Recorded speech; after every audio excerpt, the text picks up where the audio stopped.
you're about to see is an unreleased nerd video from November 2006. Now, after I did my chronologically confused video about the bad movie and video game sequel titles, I thought it might be funny to do one on the Zelda timeline. Now, the Zelda timeline has been the subject of debate, and Game Trailers already did their own retrospective on it. But what I wanted to do was do it my own style, go all like angry nerd on it. But in the long run, it really didn't turn out that angry. It was kind of hard to find things about Zelda to get mad about, without really forcing it. So I held off on releasing it for a while, and some new images were added in later. But now I think that the fans should see it. You want to see it, right? Yeah? So just keep in mind, Phantom Hourglass wasn't out yet. Twilight Princess was brand new. The anger level's a little lacking in this one. And most important, just don't take it too seriously. Enjoy.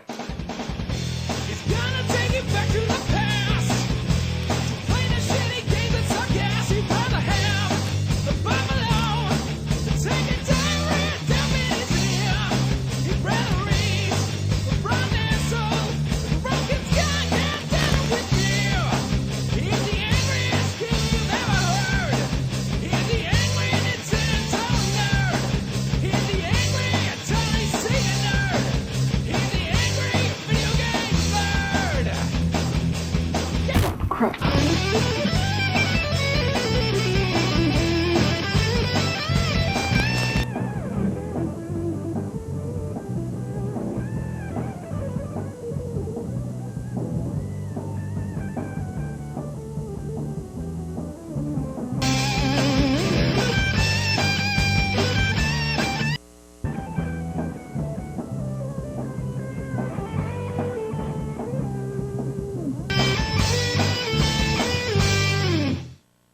I want to bring you back to The Legend of Zelda. This game was released in 1986 in Japan and 1987 in the US.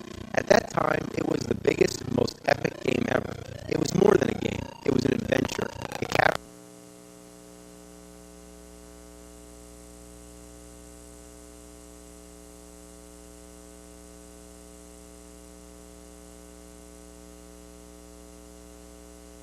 timeline. Now, because of pressure from the fans, Nintendo sometimes tries to inject things from previous games into newer installments, attempting to tie some of them together, but there isn't a sturdy foundation to do so. It's a puzzle that can't be solved. Look at it. It's a gang-raped, bitch-slapped, broken-down fucking mess of a timeline. No matter how hard the fans try to piece it all together, a new game comes out that just defies everything. Zelda started out as just a little elf kid running around stabbing bad guys, and it was a classic little adventure game, but today it's a juggernaut and has a cult following that's out of this world. That's why we've seen Zelda characters in Soul Calibur and Super Smash Bros. Where does Super Smash Bros. Melee fit in the mix? Link, Zelda, and Ganondorf are in the game, so why ignore it? It doesn't count, right? Well, excuse me! What about the cartoon? What about the games on the Philips CDI? There is Zelda, Wanda Gamelon, Link, the Faces of Evil, and Zelda's Adventure. And hey, Princess Zelda actually plays a bigger role in those games, so why don't you count those? Maybe because they suck diarrhea shit from an asshole fountain? But that's beside the point. The point is that the true heart of the Zelda games is the gameplay. If you can't enjoy playing the game, you won't enjoy the story and characters anyway. The end goal is that the game is fun, challenging, has some unique twists, and is a satisfying experience. So, instead of looking at all the Zelda games as a whole, you have to look at each one separately.